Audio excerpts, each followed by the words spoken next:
Salut à toutes et à tous, bienvenue dans un nouvel épisode du No Way Podcast. Aujourd'hui, j'ai le plaisir de recevoir Nicolas Vandel. Nico, il est spécialiste dans la préparation physique et dans le coaching, dans l'endurance. Et aujourd'hui, on va discuter de pas mal de sujets très intéressants et notamment du coaching en ligne versus les personnes qui ont tendance à délaisser un petit peu cet aspect et ça va nous permettre d'échanger puisque Nico, lui, a tendance à faire du coaching en ligne alors que moi, pas du tout. Et on va bien entendu parler de son sujet de prédilection, à savoir le milieu de l'endurance. Donc on va évoquer pas mal de thématiques. Ça va être très très cool. Nico, vraiment merci d'être ici avec moi aujourd'hui. Donc pour la petite anecdote, ça continue dans la série de ce qu'on a pu enregistrer comme podcast ces derniers jours puisque Nico, il est là pour intervenir sur le CQP, instructeur fitness ici à Annonay. Donc si vous souhaitez nous rejoindre et être formé par les meilleurs dans leur domaine, eh bien n'hésitez pas à me contacter et je me ferai un plaisir de vous donner toutes les informations nécessaires. Nico, vraiment merci. Pour ceux qui ne te connaissent pas, je vais te laisser bien entendu te présenter, nous dire un petit peu ce que tu as fait sur le plan sportif, sur le plan un peu plus académique, et puis on pourra attaquer les échanges. Eh ben bonjour tout le monde, c'est aussi un plaisir d'être là, et aussi d'intervenir pour la deuxième fois sur le CQP de Thibaut, ici au domaine de la gentilhommière, si je le dis bien. Ouais. On est vraiment bien reçu, donc c'est chouette. Le cadre est magnifique. Je vais revenir sur mon parcours très rapidement parce que c'est pas que pour parler de moi, on va plutôt parler des sujets qui vous intéressent. Donc je m'appelle donc Nico Vandel, comme il a dit, j'ai 41 ans bientôt, cette fois, comme ma coiffure le laisse supposer. Et ça fait depuis mes 30 ans, comme qu'elle est comme ça.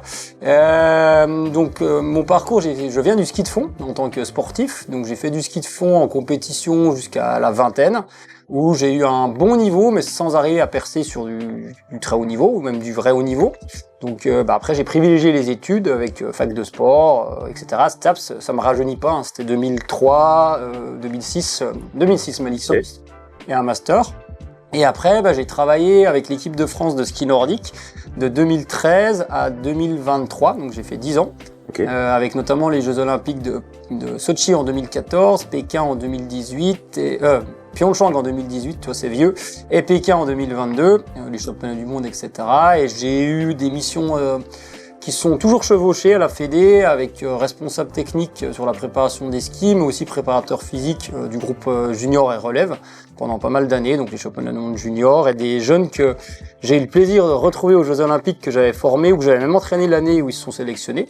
Donc ça, c'était plutôt cool. Et à côté de ça, en 2023, j'ai switché, j'ai arrêté avec la Fédé pour plein de raisons, des raisons positives. Et d'ailleurs, j'ai re-signé avec la Fédé cette année. Okay. Donc ils m'ont rappelé, donc je suis pas parti fâché. J'avais juste besoin de voir autre chose et d'arrêter de me déplacer. Et je me suis mis à coacher pas mal de sportifs amateurs en endurance.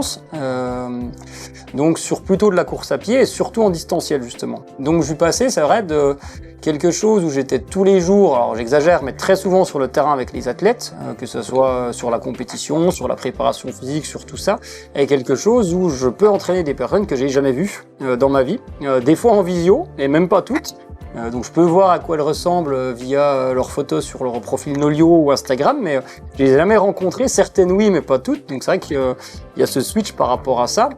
Et du coup, mon activité maintenant se consacre principalement sur du coaching à distance en endurance chez des sportifs en distanciel, mais il y a un petit peu d'hybride parce que je vais avoir des sportifs de haut niveau, donc ça va d'un triathlète pro à une joueuse de foot internationale, à plein de choses comme ça, que sur la partie prépa physique, que je peux voir de temps en temps, 3-4 fois dans l'année, ou que je peux voir déjà quasiment jamais, ou que je peux voir un peu plus régulièrement. Donc j'avais quand même besoin d'avoir ce lien avec le terrain. La première année, j'ai fait que du distanciel, et ça m'a vite manqué, parce que déjà, j'aime ça, tu vois, on est tous pareils. Hein. Bien sûr. J'aime ça, j'aime voir la tête des gens le matin, et puis adapter, ça me manquait vraiment. Et en plus de ça, je trouve que tu perds en compétences quand tu fais que du distanciel, parce que t'as pas cette dimension... Tu l'as en distanciel, la pédagogie, mais d'une autre manière. Et la compréhension et la lecture en direct. Exactement, c'est très important. Tu régresses. Et du coup, en fait, de coacher en distanciel des amateurs ou même des athlètes pros en prépa physique m'aide pour le présentiel et inversement. Tu vois, ça se terre et j'ai toujours eu besoin de ça. Et pour la petite anecdote, c'est pas du sport de haut niveau, mais par contre, depuis 10 ans, j'entraîne mon club de foot bénévolement. C'était les seniors, alors c'était pas très haut, on est monté en Régional 3, là c'était les filles. Okay. Mais ça m'a toujours, même quand j'étais à la Fédé, permis de garder D'avoir quelque chose de complément, ouais. À la Fédé, j'avais du terrain là, mais j'avais aussi du terrain amateur. Et tu vois, je trouve que c'est important, parce que tu as parlé de distanciel. Effectivement, dans les sports d'endurance, je pense que c'est beaucoup plus facile que dans un sport comme la gymnastique. Hein, ça paraît évident, puisque c'est de la programmation principalement et de l'échange qu'on peut avoir. Mais ça reste complémentaire et je trouve que c'est une erreur d'être que dans le distanciel. D'être que dans le présentiel, je suis pas sûr que ça soit une erreur en tant qu'entraîneur. En termes de business, on va dire peut-être que c'en est une, parce que voilà. Excusez-moi, il y a une mouche qui m'attaque. On va juste se faire une petite pause. On va dézinguer toutes les mouches qu'il y a. C'est vraiment du direct, mais je pense qu'on va pas tenir 1 heure et on est en veille de mouches. Donc on va faire une petite pause. On fait le ménage et on revient tout de suite après. La chasse étant finie, il est le moment de reprendre notre épisode. Donc on était en train de parler, Nico, de l'aspect coaching distanciel versus le coaching en présentiel. Et donc du coup, tu nous disais que tu avais eu besoin à un moment donné de de ce mixte un petit peu des deux. Alors moi, la première question qui me vient, tu as parlé notamment de plusieurs Olympiades. Est-ce que tu as ressenti vraiment un vrai besoin à un moment donné de basculer vers le monde amateur, et en tout cas, qu'est-ce qui t'a stimulé dans l'aspect de repasser peut-être plus vers du coaching et de l'accompagnement vers des amateurs, et de délaisser peut-être un petit peu le haut niveau? Quel a été un petit peu le facteur déclenchant de ça? Il y en a plein.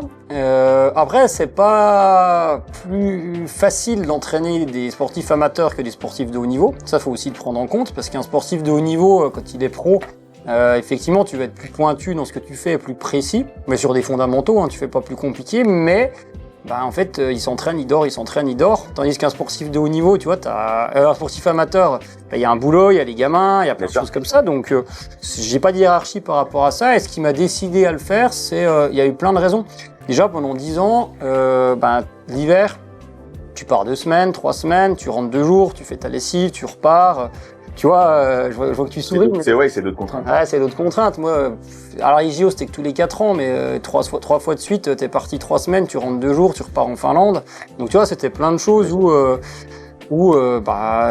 j'avais envie de voir autre chose par rapport à ça. Et après, c'est aussi des raisons personnelles où je pense ma compagne à ce moment-là, elle m'a toujours soutenu sur ça. Si j'avais continué, il n'y aurait pas eu de problème. Mais je sentais quand même que il y avait un besoin et une nécessité.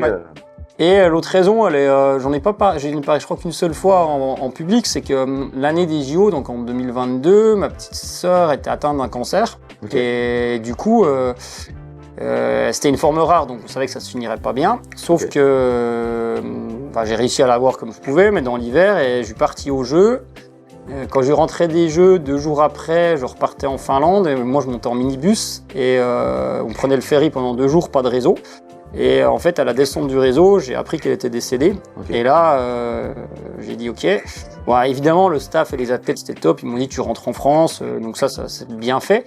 Mais tu vois, je me suis dit à un moment, il y a ça. Passer à côté de... Voilà, alors ça n'aurait pas changé, mais peut-être que... Et en plus de ça, toutes les fins de cycle olympique, il faut savoir que dans le ski, mais dans n'importe quelle discipline, c'est toujours un peu le bordel. Il y a toujours de la politique ou les gens machin. Et si autant avec les staffs de l'époque et les athlètes, ça s'était super bien passé, et la preuve, ils m'ont ressollicité pour revenir. Certaines personnes, sachant que j'avais quand même bien donné malgré le contexte pour faire le job à fond et tout, des personnes avec qui j'avais pas travaillé mais qui avaient un peu de pouvoir ont commencé à raconter des conneries, à faire un peu de politique, et en fait j'ai dit vous savez quoi, ciao, ça me saoule. Donc c'est aussi une raison personnelle. Et c'est pas tout rose le sport de haut niveau non plus. Ah bien sûr, bien sûr. Alors c'est très intéressant parce que c'est l'une des faces un petit peu cachées justement du sport de haut niveau, c'est qu'on voit un petit peu souvent l'aspect les Jeux Olympiques, les paillettes, etc. Mais on en oublie, et notamment c'est quelque chose que j'aime bien rappeler, surtout quand je vois certains athlètes de très haut niveau qui ont tendance à se faire dénigrer lorsqu'il y a un petit peu de contre-performance.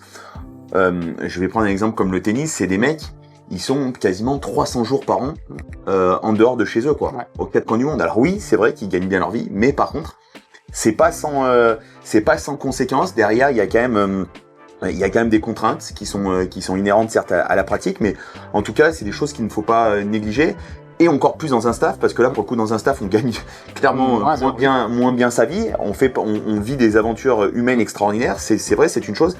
Mais par contre, c'est vrai que ça peut être à un moment donné contraignant à la fois pour nous personnellement, mais aussi bien entendu, comme tu le disais, pour les familles et qui plus est quand on vit des moments un petit peu compliqués et des drames comme toi t'as pu le vivre. D'ailleurs, je te remercie de te livrer à ce point sur ce qui s'est passé dans ta vie, mais ça permet aussi aux gens je pense, de bien comprendre et de bien saisir que tout n'est pas simple dans la vie quotidienne d'un entraîneur et d'un coach. Et d'ailleurs, très souvent, je trouve que le traitement des entraîneurs, des préparateurs physiques et des staffs est un petit peu galvaudé, je trouve. On a tendance à non seulement sous-estimer, c'est-à-dire que quand l'athlète gagne, c'est l'athlète, il a bien fait le job, et puis quand on perd, c'est le staff qui a pas fait le taf. Ouais. Donc c'est vrai que c'est assez marrant. Du coup, je pense que clairement, dans ce que je comprends, c'est que tu avais vraiment besoin de te recentrer peut-être sur quelque chose d'un petit peu différent. Ouais. Est-ce que du coup, t'as trouvé dans le fait de basculer dans le monde amateur, est-ce que ça t'a permis de retrouver un certain équilibre? Comment ça s'est passé un petit peu? Ouais, et juste pour rebondir sur ce que tu dis sur le jugement de la performance, en fait, ce qu'il faut que les gens comprennent, c'est que la perf, elle appartient à l'athlète, et lui, ça lui fait pas plaisir de faire de la merde le jour des Jeux ou le jour des championnats du monde. C'est le premier concerné. Les staffs, on peut faire des erreurs. Hein. Nous, c'était un peu couillé au jeu de 2018 sur un truc. Ça arrive, mais en fait, tu essayes de faire et tu t'améliores. Et tu vois, des fois, j'ai envie de dire aux gens, on n'est pas parfait. C'est pas parce que tu bosses dans le sport de haut niveau que tu es meilleur que quelqu'un de club. Ça, c'est juste que tu es sûrement plus adapté et adaptable à ce contexte-là, mais ça veut pas dire que tu es meilleur, c'est d'autres compétences. Mais en fait, il y a personne sur les gens qui critiquent ou qui se pointent le lundi au bureau, on va lui dire t'es un con, tu sais pas travailler. Enfin, tu vois, faut aussi relativiser ça. Et donc le sport amateur, oui. Après, j'avais déjà quelques personnes en amateur quand j'étais à la Fédé, mais pas beaucoup parce que j'avais pas le temps. Et ça m'a permis vraiment de me reconnecter à ça. Et je pense que, les événements que j'ai rencontrés font que j'avais déjà cette fibre un peu d'essayer d'aider les gens. Mais là encore plus, et tu vois, ça a aussi influencé mon approche dans le sport amateur, même si j'ai des très bons amateurs. Hein. J'ai des gens, ils ont des marathons en moins de 2h30, donc ça commence à bien courir. Bien des top 10 sur des courses UTMB, c'est des belles perfs, sans être du haut niveau, mais par contre, moi j'ai une approche où je veux les préserver sur le moyen long terme, donc je les pousse jamais à leur maximum. J'essaye toujours en fait que ça dure, et j'ai une approche qui est très santé par rapport à ça. Je pense que c'est lié à ça, et je pense que on va pas faire une thérapie là, mais aussi là maintenant j'aide. Tu vois, j'ai pris les U13, U15 féminines de mon club au foot, j'ai pris une joueuse de foot pro qui était jeune parce que c'est pas mes petites sœurs, mais il m'en reste quand même une, mais il y a un peu de ça, et je trouve que ça t'influence quand même tes événements et comment tu t'es construit ou reconstruit par rapport à ça. Et donc pour en revenir à ça, l'amateur, ça me permet aussi d'avoir moins de pression, même si en tant qu'indépendant, tu as de la pression pour faire rentrer de l'argent, hein. Tu vois, c'est évident, mais par contre, il me manquait à nouveau l'adrénaline du haut niveau. Du haut niveau, donc du coup, j'ai remis le pied petit à petit, et là, j'ai trouvé le bon compromis où j'interviens que sur la prépa physique, donc du coup, j'ai peu de déplacements, donc T'arrives à trouver un bon compromis. Alors c'est vrai que c'était très intéressant ce que tu disais en préambule de cet item.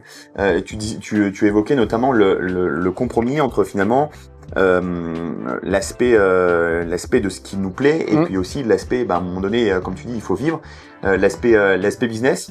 Est-ce que sans forcément rentrer dans des chiffres, etc., clairement j'imagine qu'aujourd'hui tu gagnes sans doute bien mieux ta vie à être dans un compromis un peu hybride entre du sport de haut niveau et puis du sport amateur, où là pour le coup ça te permet peut-être de prendre des volumes un petit peu plus importants, notamment via le distanciel. Qu'est-ce qui t'est amené finalement à faire du distanciel? Parce que faut être honnête, le distanciel finalement c'est quelque chose qui est présent finalement depuis assez peu de temps. C'est quelque chose qui s'est beaucoup développé sur les dernières années. Je pense que le Covid a été vraiment un formidable booster sur la partie justement coaching en ligne. J'imagine que tu coachais déjà bien avant le coaching en ligne, et notamment peut-être un petit peu plus en présentiel.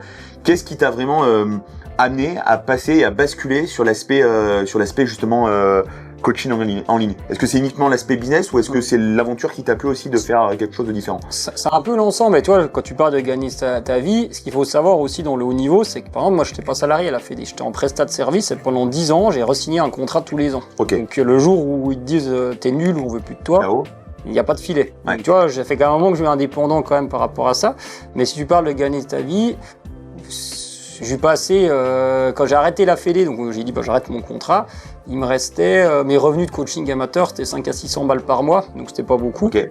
Mais 6 mois après, je regagnais autant qu'après 10 ans de Fédé, Et 3 ans plus tard, je suis pas millionnaire, mais je gagne beaucoup mieux ma vie qu'à la Fédé. Tu gagnes ta vie de manière.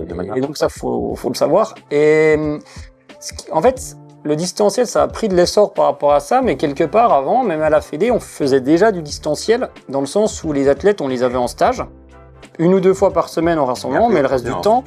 non, c'est nous qui leur faisions leur programme, mais en fait, qu'ils appliquaient, eux, en distanciel. Okay. Donc, par contre, j'ai connu le distanciel avec... Enfin, quand j'étais fait du ski, et c'était déjà quelque part du distanciel, tu avais un programme à suivre, donc il y avait un peu de présentiel, mais aussi il y avait 2 heures de course à pied à faire, c'était écrit dans ton programme. À la Fédé, c'était ça aussi, et je l'ai connu via le papier. Après, je l'ai connu via Excel, via Google Drive. Ouais. Après, je l'ai connu avec les premières AMS qu'on avait. Là, j'ai un autre AMS derrière. Donc, c'est une habitude quand même en sport d'endurance qui, tu vois, on parlait de culture en off, mais par rapport à la gym ou par rapport à autre chose, mais que nous, on a toujours eu finalement. Et du coup... Alors je pense que ça vient peut-être, comme tu disais, sur l'aspect culturel. Alors il y a des centres de haute performance, bien entendu, sans doute en ski. Je suis pas fin connaisseur, mais j'imagine que ça existe. Il n'y en a pas beaucoup. Il n'y en a pas beaucoup. Pardon, excusez-moi. Mais je pense que nous, tu vois, par exemple, culturellement, dans la gym, tout le collectif de l'équipe de France s'entraîne dans un centre de haut niveau. Ouais. C'est quelque chose, c'est culturel, et notamment sur certaines Olympiades, on a même fait l'expérience de recentrer tout le collectif de l'équipe de France uniquement sur l'INSEP. Ouais. Et du coup, je pense que cet aspect distanciel, c'est aussi l'une des raisons pourquoi la programmation, entre guillemets, la programmation de l'entraînement n'existe pas dans certains milieux. J'ai bien entendu parler de la gym parce que c'est un milieu que je connais, mais il y a sans doute beaucoup d'autres domaines dans lesquels c'est pas forcément applicable. Et puis ensuite, bien entendu, quand on viendra sur cette thématique, on essaiera d'approfondir un petit peu. Mais je pense qu'il y a vraiment un aspect culturel. Comme tu dis, toi, c'est des choses que vous faites déjà depuis très longtemps, quoi. Ouais, et tu vois, sur la partie combinée nordique où j'étais, il y a donc soit ski et ski de fond. Effectivement, pour sauter, c'est comme la gym. Si t'as pas ton coach et que t'as pas les infrastructures pour sauter, tu peux pas le faire. Et du coup, en fait, t'as des séances là et aussi en prépa physique, comme j'ai en ce moment où tu les retrouves. Mais il y a certaines séances de prépa physique qu'ils ont à faire en autonomie. Et en gros, pour faire simple, il y a un rassemblement d'une semaine ou de 10 jours toutes les 2 semaines ou ou 10 jours, tu vois ce que je veux dire, sur les centres de performance, le centre national à Prémanon par exemple, ou en stage à l'étranger, en camp d'entraînement. Et par contre, les 10 jours après, ils sont en autonomie et sur les 10 jours, ils vont voir leur entraîneur de saut, ils vont peut-être pas sauter ou sauter qu'1 ou 2 fois parce qu'on développe d'autres choses à ce moment-là et qu'il faut qu'ils assimilent. Donc tu vois, c'est déjà aussi hybride quand même dans la manière de fonctionner. Et par contre... pour du suivi à distance, effectivement, moi j'étais quand même familiarisé à ça, aux outils, et donc j'ai beaucoup bossé mon système quand même pour que ça soit tenable à distance. Et c'est quand même tu vois, c'est un gros avantage le suivi à distance, c'est que tu t'organises vraiment comme tu veux. Ce qui est une vraie limite aussi, parce que tu peux te désorganiser assez facilement. Et ça, je pense que c'est un des paramètres assez intéressants, parce que en vrai, je pense que c'est pas donné à tout le monde. Ouais. Je pense qu'après, moi qui bosse beaucoup à la maison sur certaines parties de mon emploi du temps, c'est pas forcément évident de se caler. Visiblement, les mouches sont de retour. C'est pas forcément évident de se caler parce que en plus moi tu vois qui est un petit garçon, tu vois, qui a 2-3 ans, donc qui te demande du temps, qui te demande de l'énergie. C'est vrai que quand t'es à la maison, c'est jamais forcément quelque chose d'évident. Donc en effet, je pense que c'est pas nécessairement donné à tout le monde. Ouais, j'ai envie de te dire, c'est même pas donné. Il y a certains jours où c'est pas donné à moi-même parce que j'ai fait n'importe quoi, je me suis pas organisé et j'ai bossé toute la journée, mais j'ai rien foutu d'intelligent à la fin de la journée, tu vois. Donc c'est pas si facile. Bien sûr. Là, je le dis à la caméra, je suis encore pas très bon sur certains jours ou certains aspects de temps en temps. Donc, tu vois, il faut aussi. C'est pas tout rose non plus, tu vois. Bien sûr. Par contre, t'es obligé de te mettre des coups de pied au cul pour le faire. Je pense qu'il y en a beaucoup, tu vois, qui voient le coaching à distance en disant c'est tranquille, on est à la maison, on s'organise comme on veut. Mais je pense que tu as raison de bien l'évoquer, que ça peut très vite être un piège sur lequel ça peut vite se refermer sur nous. Et mine de rien, je pense qu'il faut y faire attention. Et aujourd'hui, il y a beaucoup de jeunes coachs qui se lancent dans le coaching en distanciel. Par rapport à toi, ton vécu, etc. Moi, j'ai souvent tendance à être très critique justement sur cet aspect-là, de dire tu fais du distanciel, mais tu sais même pas ce que c'est que le terrain déjà. Ouais. Alors toi, c'était un petit peu différent parce que tu avais déjà une expérience assez importante sur le terrain. Donc tu as pu ensuite dupliquer des méthodes, des fonctionnements, une organisation que tu avais déjà éprouvée d'un point de vue physique. Est-ce que c'est quelque chose dans ton domaine sur lequel toi tu es un petit peu confronté, parce qu'on en a un petit peu discuté un peu en off juste avant de débuter ce podcast. Est-ce que toi dans ton domaine, dans le domaine de l'endurance, c'est des choses auxquelles vous êtes aussi confrontés? Ah, c'est évident parce que mais je te rejoins à 100%. Et tu vois, la preuve en est, j'ai comme la bouteille, ça va faire pas encore 15 ans, mais presque, tu vois, donc ça commence à faire, au-delà de mon passé de sportif. Et en un an, en faisant que distanciel, j'ai déjà eu l'impression que je régressais parce que j'avais plus de présentiel. Donc tu vois, au-delà de la passion qui m'anime et tout, donc c'est évident. Et quelqu'un plus jeune qui veut se lancer en distanciel, je vous le dis, allez faire du présentiel en bénévole dans votre club à côté. Ça peut être un club de foot, ça peut être un club de gym, ça peut être tout ce que vous voulez, mais ne serait-ce que pour ça, parce que le sport amateur, il y a quand même un truc. Tu vois, je prends le foot. Moi, j'adore ça, mais c'est pas la question. Mais quand t'as 20 ou 25 gars à l'entraînement, un mardi soir au mois d'octobre qui fait 5 degrés dans le Jura, bah, il te faut un peu de pédagogie pour que l'entraînement il se passe bien, etc. Et confrontez-vous à ça. Donc c'est pas bon tout en distanciel, c'est évident. Et par contre, maintenant, j'ai un gros avantage parce que je me suis structuré tout pour et tout, et parce que j'ai quand même des gens que j'ai depuis 4 ans, 5 ans, 6 ans. Tu vois, c'est du long terme que j'ai avec des gens que j'entraîne en amateur. En fait, si j'ai besoin de tester un nouveau protocole, tu vois, j'entraîne à peu près 80 personnes à chaque fois sur le mois, enfin sur les périodes. En fait, j'arrive l'hiver, souvent c'est là que les idées me viennent parce que j'ai un peu plus de temps. Je dis, j'ai un nouveau protocole, je le propose à 5-6 personnes. Ok, ils sont toujours chauds pour tester, ils testent, ils me font des retours. Ce qu'avant, je pouvais moins faire, parce que sur du haut niveau, t'en as moins. Ah oui, tu peux pas te permettre trop d'être expérimental, même s'il y a des fois sur lesquelles peut-être c'est un petit peu plus facile. Mais... Et sur moi-même, il y a plein de trucs que j'ai testé moi, mais il y a des trucs que tu peux pas toujours tout tester. Sinon, tu fais que tu laisses un mollet comme je l'ai fait il y a 2 ans, donc tu vois, faut aussi se préserver. Et du coup, maintenant, j'ai de la chance d'avoir des gens avec qui on est en confiance, qui ont confiance, il y a une confiance mutuelle et tout. Et je leur dis, on teste ça. Eux, ils ont confiance en moi en disant... il fait pas de la merde, tu vois ce que je veux dire par rapport à ça. Et moi, j'ai confiance en eux, parce qu'ils vont le faire, et eux, ils vont pas... Si moi, le protocole, il est pas parfait, ce qui est jamais le cas dès le début, ils vont me faire un retour, et sans se dire, il m'a proposé un truc, c'est nul, quoi. Donc là, c'est... Bien sûr. Servez-vous de vos potes, mais faites du terrain. Enfin, t'as vraiment raison. Ça, je pense que le terrain, c'est vraiment un gros game changer. Et il y a aussi l'aspect, je trouve, capacité à animer un groupe, capacité à, comme tu disais tout à l'heure, à lire un petit peu l'aspect émotionnel dans les yeux d'une personne. Et comme tu dis, avoir cette capacité à lire un individu, ça, je trouve que c'est hyper important parce que c'est déjà très formateur, déjà d'une. De deux, ça développe la capacité finalement à adapter son travail et son programme. Et je pense que dans certains domaines, dans certains milieux, comme je disais dans celui de la gymnastique, il y a besoin d'une notion kinesthésique, de toucher, d'accompagnement, de guidage, etc., que l'on ne peut pas faire à distance. Alors bien entendu, on a de la chance aujourd'hui, maintenant il y a pas mal d'outils qui ont évolué. Aujourd'hui, on peut filmer avec nos téléphones, etc. Mais c'est pas le même ressenti, c'est pas la même... Il y a pas la même, entre guillemets, le mot sera sans doute pas le bon, mais en tout cas, je pense que vous me comprendrez. Il y a pas la même émotion dans la manière dont on perçoit les choses. Des fois, dans la manière de parler, dans la manière de regarder, dans la manière de bouger à l'instant T. Je pense qu'on a une capacité d'adaptation qui est bien meilleure en présentiel. Et surtout, qui plus est, dans certaines disciplines un petit peu spécifiques, un petit peu techniques, quoi. Là où tu as 100% raison, c'est que après en endurance, mais même des sportifs de haut niveau sont coachés à distance, tu vois, finalement. Mais toi, pour un footing, finalement, t'as pas besoin d'avoir l'information et l'intensité. Effectivement, des fois, tu pourrais adapter. Mais tu vois, c'est une des limites du distanciel sur le coup. C'est pourquoi aussi je suis conservateur dans les approches que j'ai, parce que les gens, je les ai pas en face de moi. Donc peut-être que si je les avais tous les jours, si tu mets le curseur à 10 sur la séance d'intensité, je serais à 8 ou 9, et là je vais plutôt être à un 7-8 qu'à un 8-9, tu vois ce que je veux dire. Donc tu as forcément des limites pour l'optimisation pure et dure de la performance. Après, sur même des amateurs de débutants à très bon niveau, on n'est pas sur l'optimisation de la performance, donc l'un dans l'autre, au final, ils s'y retrouvent et il y a de la progression. Et quand même, je pense que tu peux quand même arriver à un certain niveau d'optimisation de la performance, et si on parle en termes de par exemple de RPE, bon, entre un RPE 7-8 et un RPE 9-10, bon, en réalité, il y a pas un écart si énormissime que ça, et pour le coup, je pense qu'on va plutôt parler de gains marginaux. Et ces gains marginaux, pour le coup, bon, je suis pas certain que ça change vraiment quelque chose.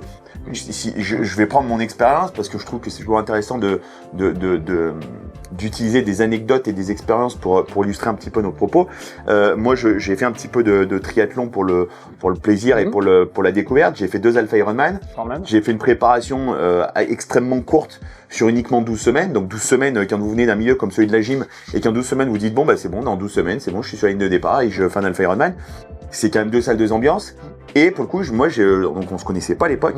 J'ai utilisé l'application Butai Training. Il n'y a pas de placement de produit ou de quoi que ce soit, mais à l'époque, c'était quelque chose d'assez reconnu dans le milieu du triathlon et je pense que ça l'est toujours. Et j'ai fait une planification uniquement en distanciel. C'était l'application et pour le coup, j'ai eu des très très bons résultats. Il y a eu vraiment quelque chose de très bien. Par contre, j'ai aussi de mon côté fait l'effort. Une fois que tu as tes séances, etc., c'est bien, c'est cool.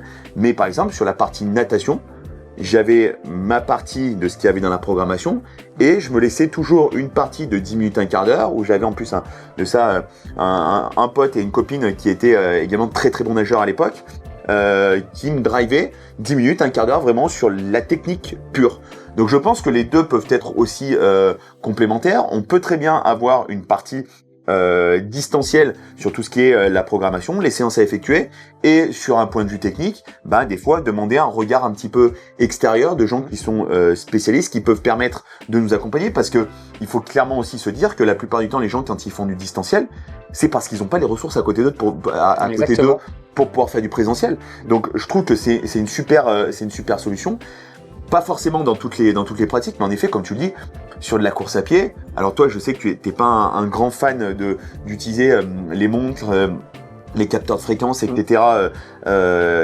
Voilà, mais ça reste quand même des outils qui en distanciel peuvent avoir un certain intérêt. Voilà, quand on donne une certaine zone de fréquence cardiaque ou en tout cas des zones d'intensité. Bon. On peut quand même difficilement se planter sur distanciel sur de la course à pied ou par exemple sur du vélo. Sur du vélo, c'est très simple. On prend les watts, boum, ta séance c'est entre temps et temps de watts. Sur tes intensités, tu dois être à temps de watts. Bon, c'est très compliqué quand même de se tromper. Sur des disciplines, je pense, un petit peu plus techniques, on est un petit peu sur autre chose, je pense. Non mais c'est évident. Je t'en prie. Non, c'est évident. Alors si, j'aime bien utiliser la fréquence cardiaque quand même, mais la montre... La durée, la distance, le dénivelé, la fréquence cardiaque, c'est les seules infos qui m'intéressent. Le reste m'intéresse pas. Mais c'est un avis. Mais t'as dit plein de trucs intéressants. Mais toi, il y a 3 trucs qui me. Toi, tu dis ça va être une anecdote. Mais en fait, on est un métier d'anecdote. On a un métier d'émotion et d'anecdote. Et c'est comme ça qu'on se construit et que les gens se construisent par rapport à ça. Premier point. Deuxième point sur ce que tu as fait en natation, c'est évident parce que moi aussi, j'ai une grande confiance dans les gens que j'entraîne et je pars du principe qu'ils sont pas neuneux. Alors, ils vont faire des conneries comme moi j'en fais, etc. Mais en fait, j'écris quelque chose, une trame avec des séances clés, des séances de transition, mais c'est eux qui vont l'interpréter. Si demain, je leur ai prévu 1 heure de footing et qu'ils la sentent pas parce que... Pour X, Y raison, ils vont peut-être faire que 40 minutes, ils vont peut-être pas y aller, mais ça, je suis OK avec ça, j'ai pas de problème. Tu vois, c'est vraiment... ça, c'est important et même si demain, j'ai prévu une séance de 2 heures, une sortie longue de 2 heures à quelqu'un et que ce jour-là, il fait grand beau et qu'il veut aller avec ses potes et que ça va lui prendre 3 heures, et en fait, c'est pas grave, il va y faire 3 heures, il va réguler derrière. Bien sûr. Tu vois, j'ai une vision de tendance et non sur la séance. Ce qui est peut-être plus difficile à avoir, et je le comprends, sur des sports comme la gym ou des sports très techniques, c'est normal aussi.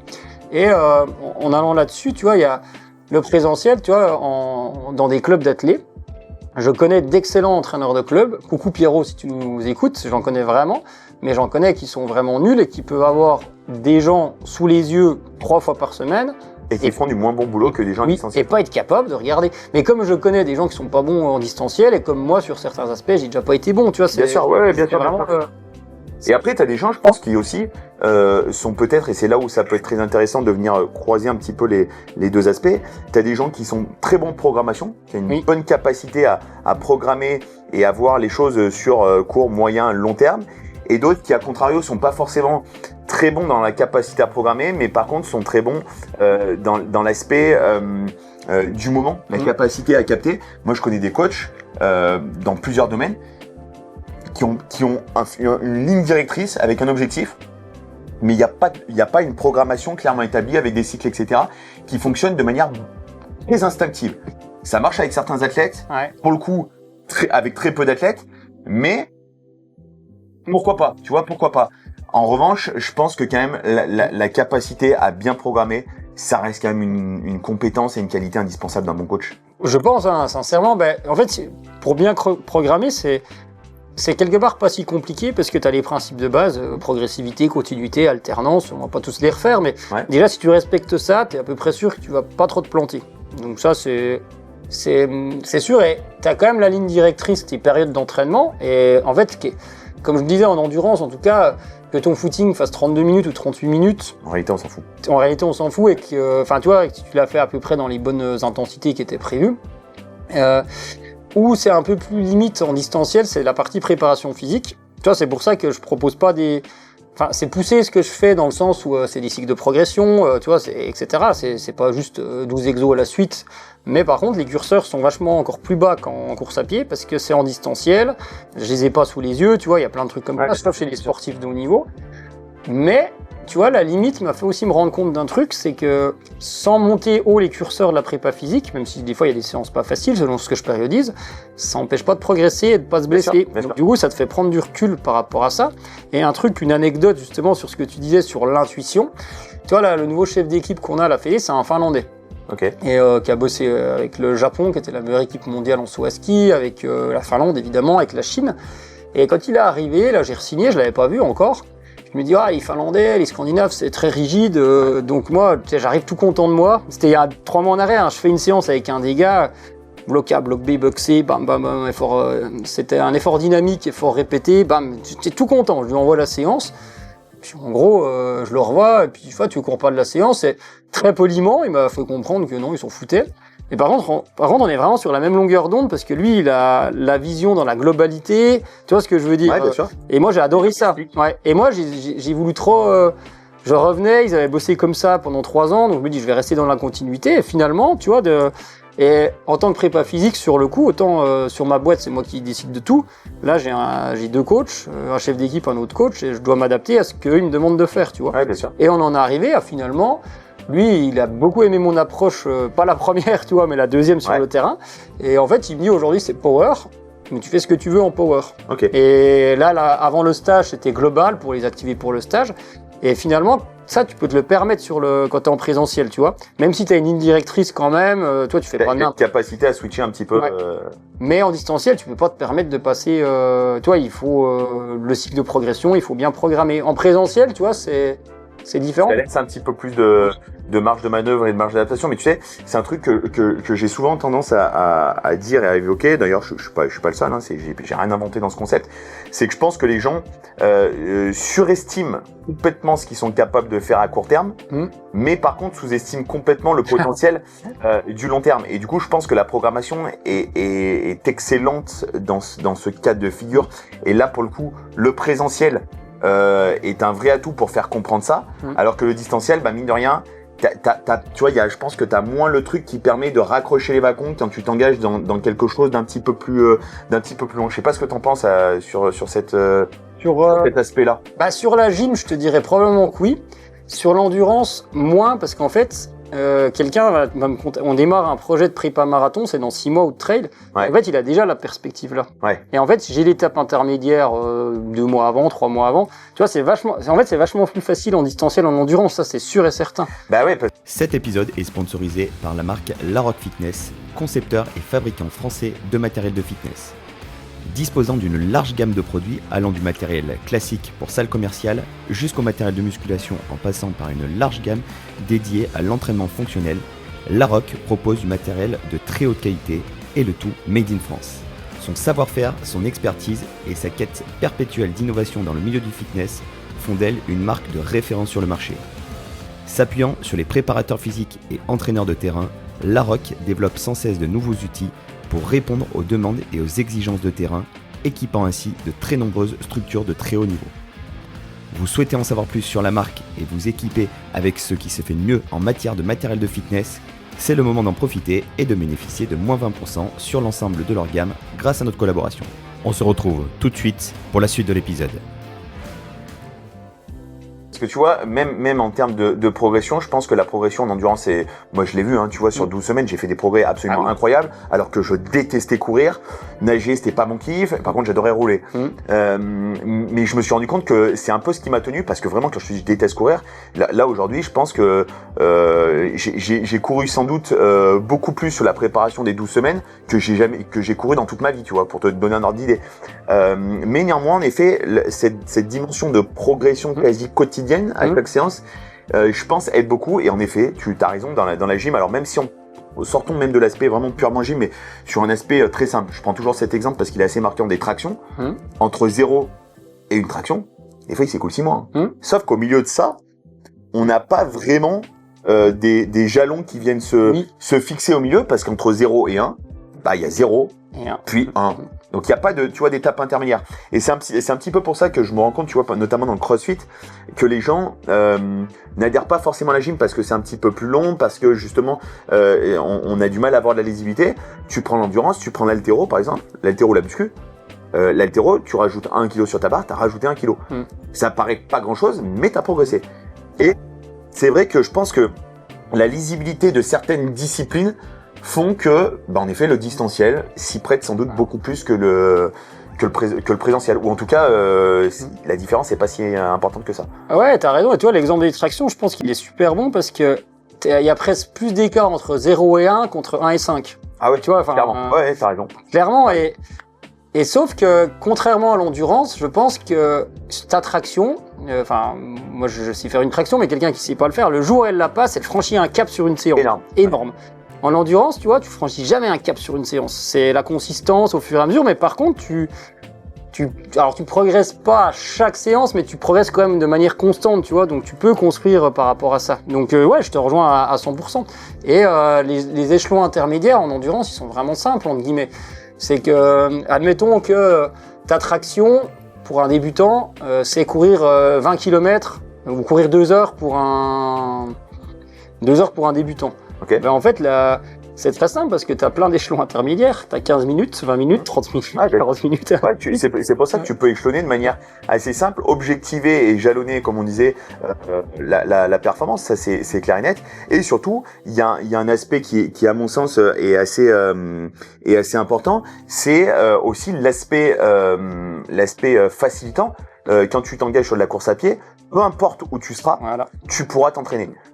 Sur d'autres disciplines, tu vas avoir les contraintes de salle, tu vas avoir les contraintes d'espace, tu vas avoir les contraintes de matériel, et là pour le coup, ça t'offre 1000 excuses de pas le faire quand t'es en distanciel. Même moi j'ai des gens que j'ai coachés, j'ai arrêté de les coacher, je les ai remboursés, je leur ai dit on arrête, je ne peux plus te suivre parce que tu n'es pas assez rigoureux et assez exigeant avec toi-même pour qu'on puisse continuer de travailler ensemble. Je leur en veux pas les gens, hein, tu vois, je les blâme pas, mais qui arrivaient toujours à trouver une excuse. Je veux dire, tu peux me sortir n'importe quelle excuse, à un moment donné où tu as ta paire de basket, tu peux courir n'importe où. Donc ça, je pense qu'aussi, en termes de rigueur, ça aide aussi à pouvoir faire un accompagnement distanciel, j'imagine. Bah ouais, et en plus, tu vois, l'endurance, contrairement à ce que les gens, notamment sur les réseaux, ils la complexifient l'entraînement. Franchement, t'as l'impression qu'il faut un master en biochimie pour faire un programme. Et écoutez-moi, c'est pas vrai. Il faut juste prendre les bases. C'est très facile à entraîner. Par contre, vu que c'est très facile à entraîner, c'est très facile de faire des conneries et de faire n'importe quoi. Donc tu vois, c'est aussi d'en faire trop ou de vouloir trop, bref. Mais tu vois, la course à pied, à l'inverse, moi les gens que j'ai, chez les amateurs, par rapport à ça, j'en parlais quand j'intervenais avec les étudiants là. La plupart des profils que j'ai, je suis pas entre guillemets un entraîneur, je suis un freinateur entre guillemets, parce qu'ils ont la rigueur pour en faire et pour en faire trop. Donc c'est plutôt moi qui les calme un peu. Et évidemment, dans l'année, on est tous pareils. Je sais pas, sur une année, tu t'entraînes 5 fois par semaine, c'est un exemple. Peut-être l'année, il y a 10 fois où tu vas pas avoir envie d'y aller. Si tu y vas 5 fois sur les 10 fois, c'est top, parce que tu regrettes rarement de ne pas y être allé. Et par contre, inversement, vu que c'est un process à long cours, si tu as raté 5 séances dans l'année, sauf si tu essayes 5 intensités du cycle, mais tu vas au bout du compte, il va pas se passer négatif. En gym ou en traction, je suppose, si tu arrêtes de rater, c'est une séance de rater, c'est pas la même chose. Je suis d'accord avec toi. Et puis je pense qu'il y a aussi un aspect qui est assez fondamental, c'est que sur la progression, notamment dans les sports d'endurance, il y a beaucoup plus de caps et des adaptations physiologiques alors que sur des disciplines comme la gym, comme le crossfit, etc., ou en tout cas la partie gym crossfit, parce que c'est souvent l'audience qui est présente sur ce podcast, donc on va s'adresser à eux. La plupart du temps, c'est des problématiques de force et de technique. Les deux sont à peu près, je les estime à peu près au même niveau, parce qu'en réalité, beaucoup pensent que leur problématique vient de la force. Oui, c'est vrai, très souvent, mais aussi beaucoup de la partie technique. Et en effet, la partie force, c'est beaucoup plus fastidieux, ça prend beaucoup plus de temps. Et en effet, la moindre séance qui est loupée, tu commences à louper 4 à 5 séances. Et ça commence à très vite poser un problème. La régression sur les facteurs physiologiques est un petit peu moins importante à mon sens que sur des facteurs de force. Donc tout ça mis l'un dans l'autre, en effet, je pense que c'est pas les mêmes approches, c'est pas les mêmes problématiques face auxquelles on est positionné. J'aimerais moi te poser des questions, en tout cas avancer dans notre discussion. Quelles sont les 3-4 questions finalement qui reviennent le plus souvent quand on t'interpelle, alors que ce soit peut-être sur les réseaux sociaux, lors de séminaires, lors de formations, ou bien de personnes qui se renseignent avant de te prendre en coaching. Qu'est-ce qui selon toi revient de manière assez récurrente? Concernant l'entraînement, alors sur les personnes qui me contactent en coaching, j'ai pas de questions particulières dans le sens où c'est plutôt comment tu fonctionnes, combien ça coûte. Okay. Tu vois, les questions normales. Lambda. Ce que moi je pose quand je prends un coach, c'est logique. Sinon, les questions qui reviennent souvent, c'est quand même comment intégrer le renforcement musculaire. Okay. Très sincèrement, ça revient beaucoup. Après, ce qui va aussi revenir, c'est est-ce que j'en fais trop ou pas assez? Enfin, c'est souvent la question, c'est est-ce que j'en fais pas assez? Donc, il y a ça. Et après, non, enfin, tu vois, c'est surtout ces questions-là qui reviennent. Après, sur ma chaîne, sur mon Insta ou sur mon podcast, après, j'ai aussi écrit un bouquin. J'ai quand même vulgarisé pas mal d'informations. Donc, finalement, le public qui me contacte, il est quand même au fait de... Il avertit sur... J'ai quand même un public averti. Oui, ta... vraiment. Donc... Tu vois, j'ai plutôt ça, et par contre, dans les questions des gens que j'entraîne qui peuvent revenir, mais qui viennent de moins en moins, parce que c'est un travail d'éducation, je peux pas faire ma séance, je peux faire que 2 heures demain, je m'en avais prévu 4, c'est un exemple, qu'est-ce que je fais?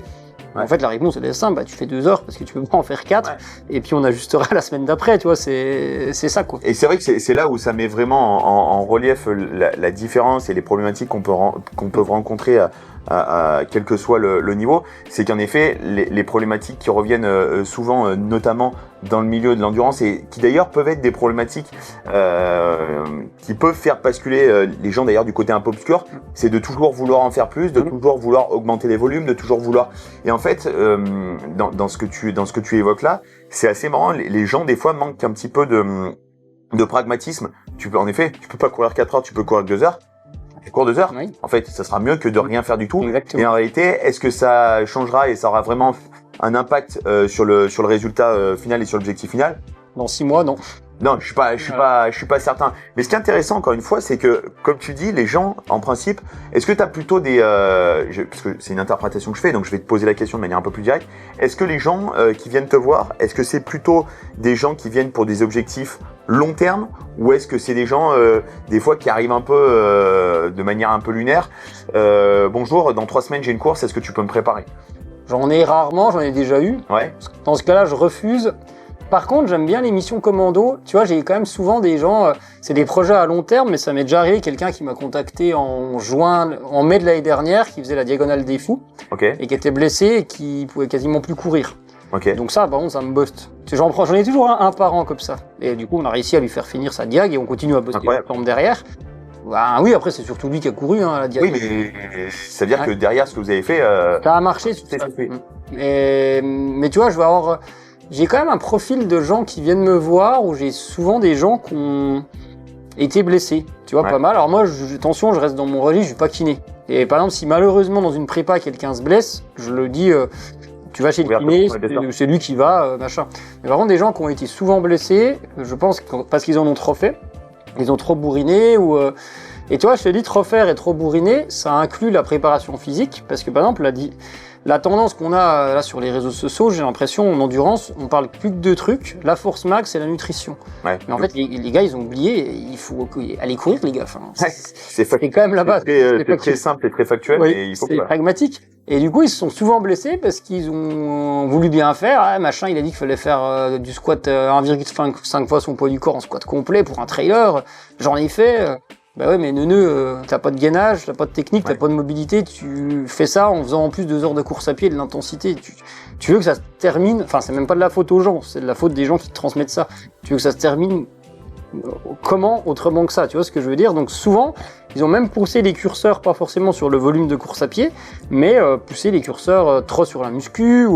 Et encore une fois, je m'explique, j'ai pas dit que la force c'était pas bien, j'ai dit que des charges très lourdes, c'était quand même inadapté dans 95% de la population. On est dans des gains marginaux. Exactement. Là, on est sur du très haut niveau où en effet, il va falloir aller chercher les quelques 4-5% qui restent pour vraiment performer. Alors attention, encore une fois, ce que Nico est en train de dire, ne prenez pas ça pour argent comptant dans le sens où on n'a pas dit qu'il fallait pas faire de force, hein, c'est clair et net. Bien au contraire, je pense que c'est peut-être l'un des trucs qui a été très sous-coté pendant longtemps. Et d'ailleurs, j'aimerais avoir ton avis.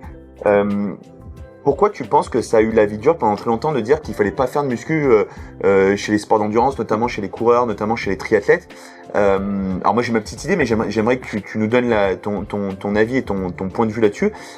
Surtout d'autant plus, notamment moi qui suis de manière assez proche le triathlon, quand on voit des mecs comme Blumenfeld aujourd'hui, c'est un véritable buff. Oui. Et le mec, il court sur Ironman en 2:30, hein, je crois qu'il a couru 2:30 au marathon sur Ironman. On commence à parler de performance quand même qui rigole pas trop. Il y en a tant qui aimeraient déjà sur un marathon sec arriver à ce niveau de performance et qui toucheront jamais. Faut pas s'oublier. Voilà. Et qui pourtant a une masse musculaire, une densité. Quand je dis vraiment c'est un buffle, c'est vraiment un buffle quoi. Et on voit que pourtant ça l'empêche pas de performer. Donc d'où vient cette idée que la musculation pourrait nuire finalement à l'endurance? CrossFit, je pense, a mis un gros coup de balai là-dessus, je pense. C'est bien aussi, et ça va permettre de recontextualiser ce que je commençais à dire sur la force max, parce que la préparation physique n'est pas que de la musculation, et la musculation n'est pas que des charges lourdes, enfin très lourdes. Et tu vois, c'est encore une fois culturel. Moi venant du ski de fond, à 17 ans en sport-études, on faisait déjà de la muscu. C'est un sport d'endurance. On faisait même n'importe quoi, on mettait le plus lourd possible sur la presse et on y allait, et du coup on se dégommait la gueule, mais... Ouais. Donc j'ai déjà vécu les efforts de force, donc c'est pas vraiment la question. Mais en course à pied, oui, plus, parce que en fait il y a plein de raisons à ça. La première, c'est que si je fais de la muscu, je vais prendre du poids et je vais gonfler. Ouais, c'est ça. Ouais. Et tu te doutes bien, pour que les gens, quand ils font du bodybuilding, il faut qu'ils s'entraînent 8 heures par jour pour gonfler. Ouais. Donc non. Alors effectivement, par contre, ce qui est vrai, c'est que si tu fais des séries assez longues, bah, quand tu sors à l'instant dans les 5 minutes qui arrivent, putain, évidemment, mais tu vas nager. Enfin, moi, quand je vais nager, l'impression d'être un Golgoth. Ouais, moi, j'ai des épaules de vipère, mais quand je vais nager, j'ai presque l'impression d'avoir des épaules. Quand on fait dans la glace, après, c'est la déconvenue, mais un peu quand même, parce que on a toujours l'impression d'être 3 fois ce qu'on est vraiment, quoi. Et tu vois, c'était surtout ça. Et après, bah, derrière, il y a eu des blessures aussi en faisant de la musculation, parce que la musculation a été mal amenée, tu vois, sur certains points. Et peut-être pas cohérente. Pas cohérente par rapport à la globalité de la charge, tu vois. Et autre chose, effectivement, ce qui est vrai, et ça, moi, je le souligne, les Kenyans, par exemple, font très très peu de musculation. Mais par contre, ils ont une structure qui est extrêmement adaptée à ce type d'effort. Exactement. Ils ont une fibre musculaire assez atypique.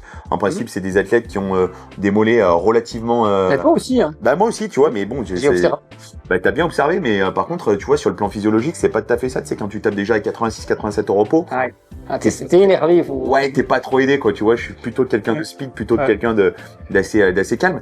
Mais c'est vrai que c'est très intéressant parce que oui, c'est très longtemps ce qu'on a entendu. Et moi, c'est un truc d'ailleurs, tu vois, qui me fait souvent rire pour l'anecdote. C'est les gens qui te disent non, mais attends, mais moi, s'il te plaît, fais-moi pas faire trop de travail de tirage. J'ai pas envie de ressembler à un gars. Non mais attends, je t'explique, Jocelyne, tu viens 2 fois par semaine, on fait une séance de tirage sur les 2, il y a des mecs qui rêveraient de prendre du volume et qui s'entraînent 5 fois par semaine, donc autant te dire, on a vraiment de la marge, hormis des cas très spécifiques qui hypertrophient très rapidement, mais c'est extrêmement rare, quoi, tu vois.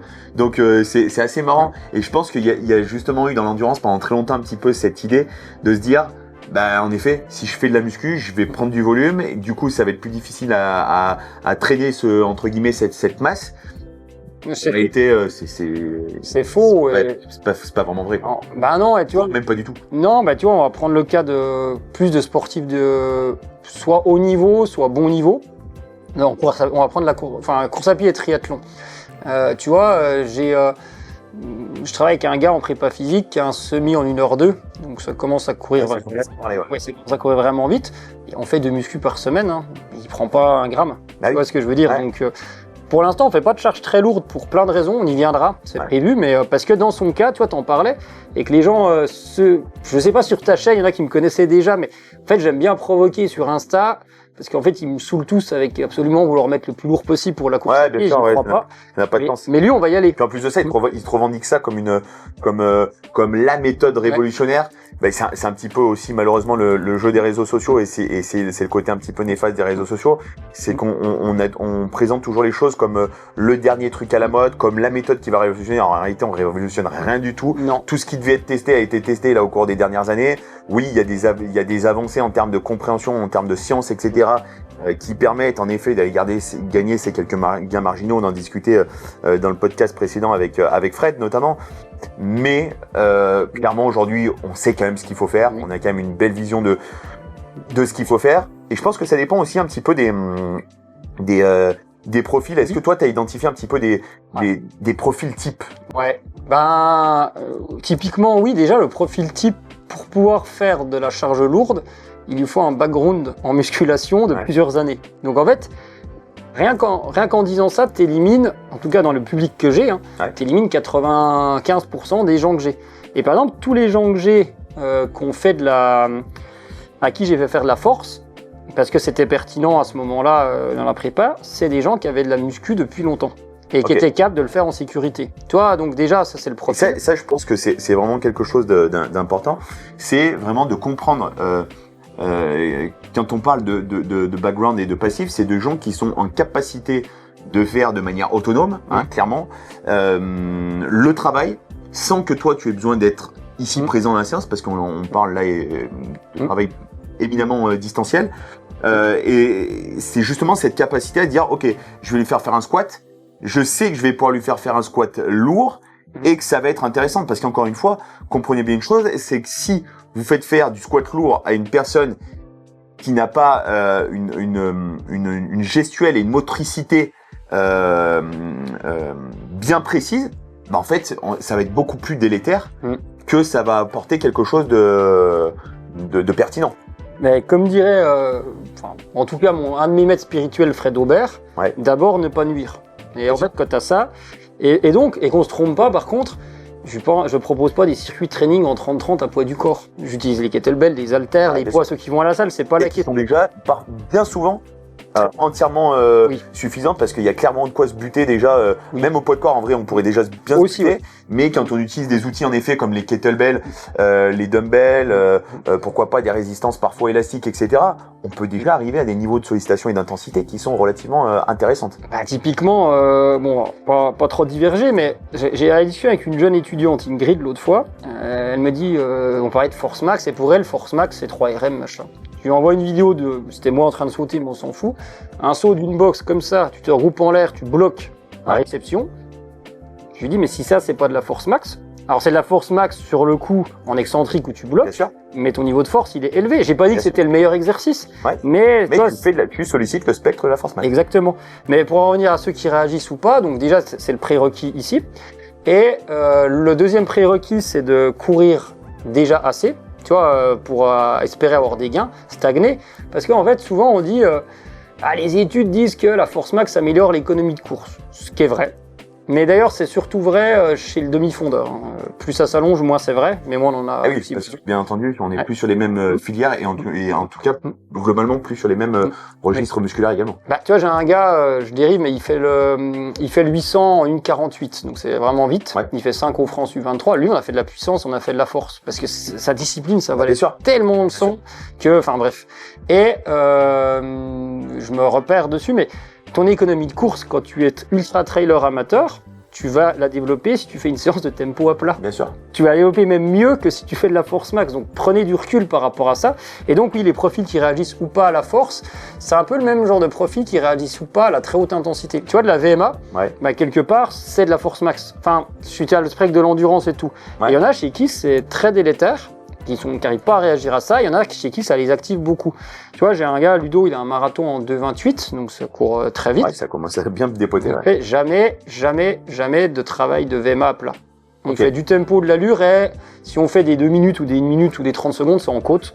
Et tu vois, et tu sollicites le spectre de la force de manière détournée dans l'activité. Tu vois, j'allais y venir avec lui, on fait pas de renfort parce qu'il aime pas ça, mais par contre on fait des côtes et c'est une manière de faire la puissance, tu vois. Et je pense que c'est très intéressant ce que tu dis, tu as dit un mot qui est essentiel, il aime pas ça. Ah oui. Et ça, je pense que c'est capital. On en a également discuté avec Nico Maritan, on a discuté avec Fred. D'ailleurs, je vous mettrai en titre juste en haut, alors je sais pas exactement de quel côté de l'écran, mais les fiches pour aller voir directement ces 2 épisodes hyper intéressants. Mais je pense que il y a cette notion d'adhésion et surtout, comme tu disais, d'individualisation, et c'est là que l'individualisation prend tout son sens, d'avoir des gens qui en effet sont peut-être réceptifs à du travail de force, à du travail qui va venir briser un petit peu la monotonie, et puis d'autres qui aiment vraiment courir et qui ont besoin d'aller chercher ce spectre du renforcement et ce spectre de la force, comme tu le fais, et notamment comme tu vas le faire sans doute demain avec nos étudiants, avec du travail en côte. Les pauvres. Les pauvres. Ouais, mais bon. On va faire renfort plus côte. Ils sont venus là pour apprendre, et quoi de mieux que de tester pour comprendre et ensuite transmettre. Mais je pense qu'en effet, c'est vraiment capital, et ça, pour le coup, le distanciel et l'individualisation distancielle est un très bon outil justement par rapport à ces spectres-là, parce que si tu te retrouves avec du présentiel et qu'un jour tu dis aujourd'hui ça va être renfort, et sur ce renfort on a prévu d'aller à la salle, là ça pose un vrai problème, parce que le mec qui déteste ça, en fait il va le faire, mais ça sera presque une séance de perdu parce qu'il va pas forcément s'impliquer, c'est pas quelque chose qui lui correspond, etc. Mais malheureusement, ce jour-là, si c'est la salle, c'est la salle.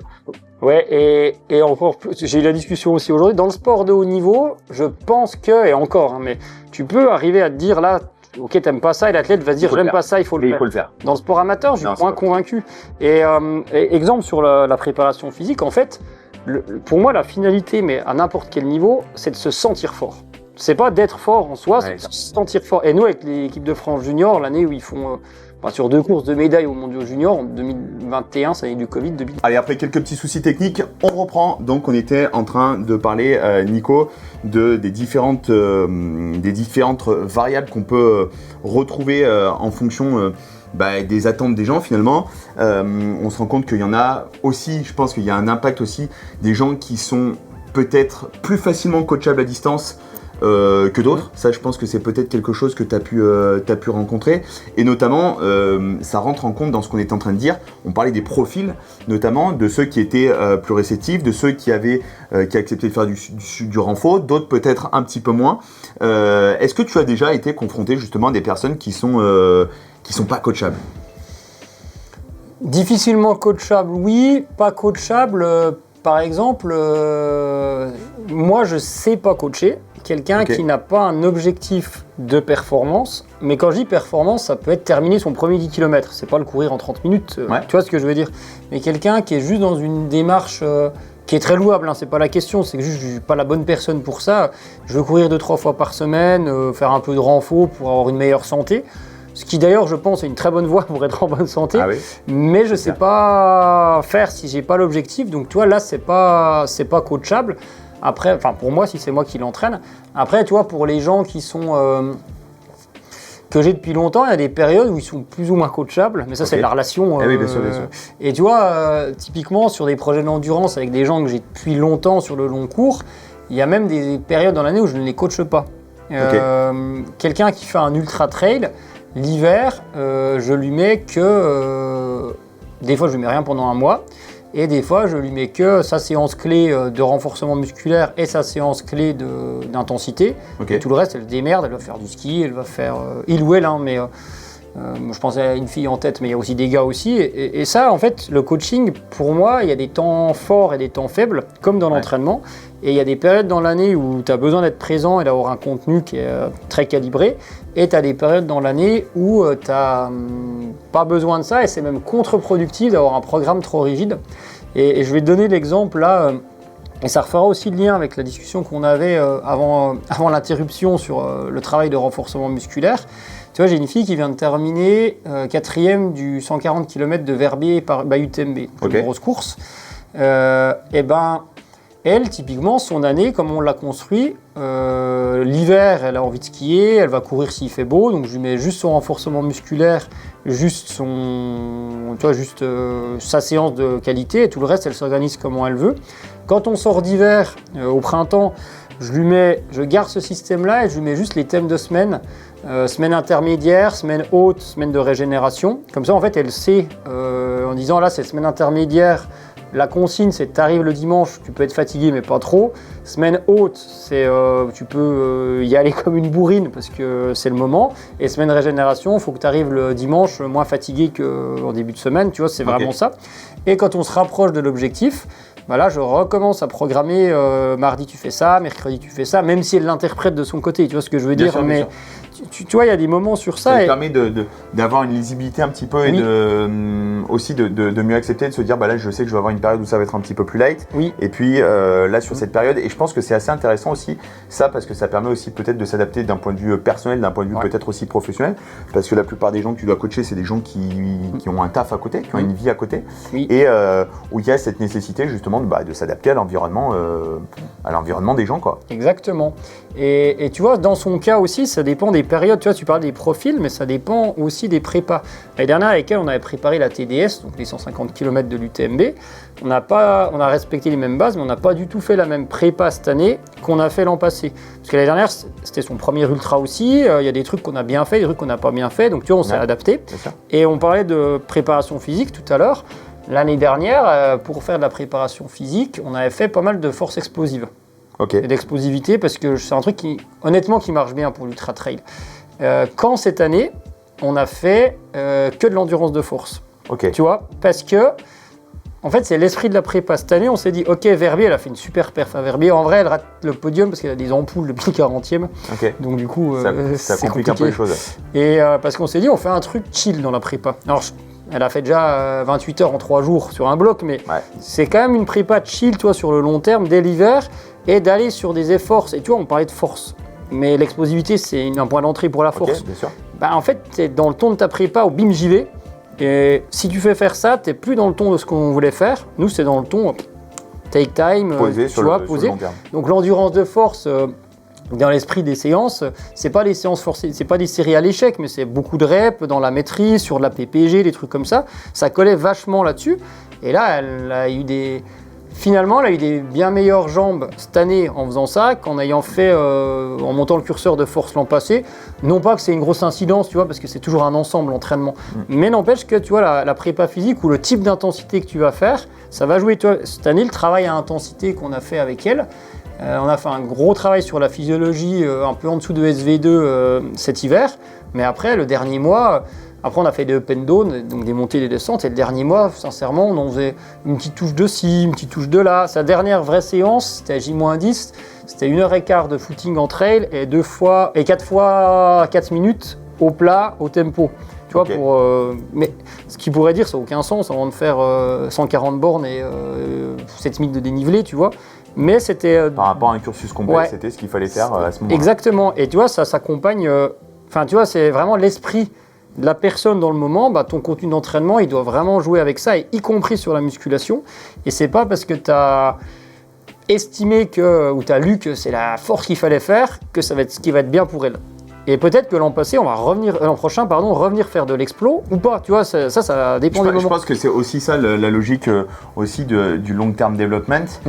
C'est d'avoir cette capacité d'analyse et de dire, en fonction de l'année, en fonction de la saison, en fonction du ressenti de l'année précédente, en effet, on va pousser plus ou moins tel ou tel curseur. Cette année, on va s'adapter et on va peut-être faire un petit peu plus de force, un peu plus d'explosivité, comme tu le disais, ou un petit peu plus d'endurance de force. Rentrer dans des spectres différents parce que finalement, d'une année sur l'autre, on va développer un curseur, c'est-à-dire qu'il y en a un peut-être qui va reprendre le dessus. L'année d'après, il va falloir, pour optimiser la performance, peut-être remonter un autre pour se mettre à peu près au même niveau. Et puis ensuite, ça va s'ajuster de manière constante. Et ça, je pense que dans les sports comme l'endurance, c'est vraiment des variables d'ajustement quasi constantes. Et en principe, on est sur des projets plus ou moins long terme. C'est-à-dire qu'on a des gens qui vont commencer en principe par un 10, qui vont ensuite prendre plaisir dans l'activité, peut-être se fixer sur un semi, et puis in fine peut-être finir par un marathon, et puis se dire bon bah c'est cool, j'ai fait le tour sur route, bah tiens pourquoi pas s'attaquer à l'ultra ou à du trail tout simplement, et puis après peut-être basculer sur l'ultra. Donc on voit qu'il y a vraiment plusieurs étapes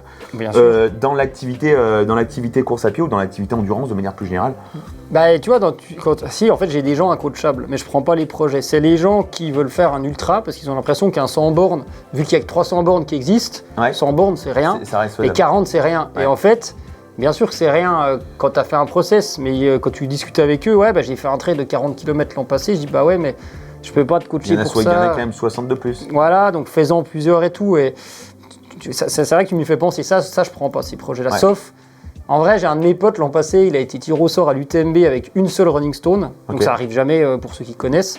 Sur la plus grosse course, elle faisait 80 km dans le Jura, et vu que c'est un pote et qu'on y allait en full confiance, je lui ai dit ok on y va, et il l'a terminé en 28 heures. Pour ceux qui savent, moins de 30 heures c'est vraiment, vraiment fort, mais parce que j'avais aussi confiance, et d'ailleurs c'est un des rares à qui on a fait de la force max, parce qu'il pouvait le faire. Ouais, mais encore une fois, tu étais sur un profil que tu connaissais, c'est un pote, voilà, sur quelqu'un où en réalité, même si tu passes à côté, ton pote, non seulement il t'en voudra pas, et puis c'est pas le mec qui va aller te dénigrer en disant j'ai pris sa prépa et en fait c'est lui qui m'a mis dans le jus.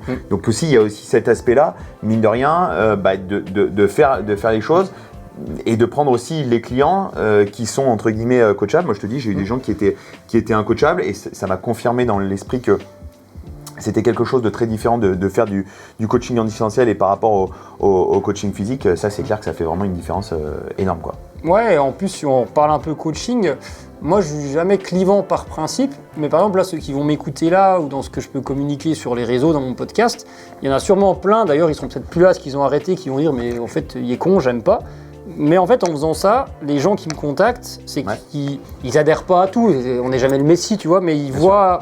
J'ai la plupart du temps des gens comme ça qui viennent me contacter parce qu'ils disent ok ça me parle ce que Nico dit, et d'autres vont dire non ça me parle pas, vous avez bien raison, c'est peut-être encore là, mais tu vois c'est aussi ça qui est intéressant, et tu vois les projets d'entraînement, tu vois je vais prendre tu vois je te disais juste avant que ça coupe, l'année où ils font les médailles au Mondiaux Junior, ils se sont sentis forts, mais pourtant on n'a rien fait d'extraordinaire en muscu, mais on a fait une globalité qui a fait qu'ils se sont sentis forts.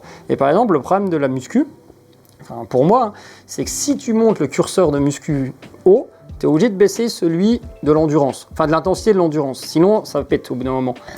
Et il y a des moments où ça va être intéressant de le faire, mais en fait il se compte quand même sur les doigts d'une main les moments dans l'année où c'est intéressant, et les profils et les contextes où c'est intéressant de le faire. Mais je trouve que ça peut exister aussi. Et, tu vois, quand on parle de long terme développement, quand tu as parlé... Là, je travaille, j'ai que sa préparation physique, il est un entraîneur, un triathlète pro, donc un Ironman en 8h01 et 21 secondes, donc c'est vite, c'est vraiment vite. Coucou Pierre, je sais pas s'il écoutera, mais vraiment, il visait le sub 8h, mais c'est déjà vraiment solide, c'est la nage qui a c'est énorme. Ah bah oui, je crois qu'il a le marathon en 2h48 pendant, à 130 BPM de moyenne, et bref. Mais lui, en fait, c'est ça aussi. Il a débuté la prépa physique avec moi. C'est son entraîneur, coucou Jérémy, s'il nous écoute, qui est un super entraîneur, qui m'a sollicité. On a attaqué en septembre cette année.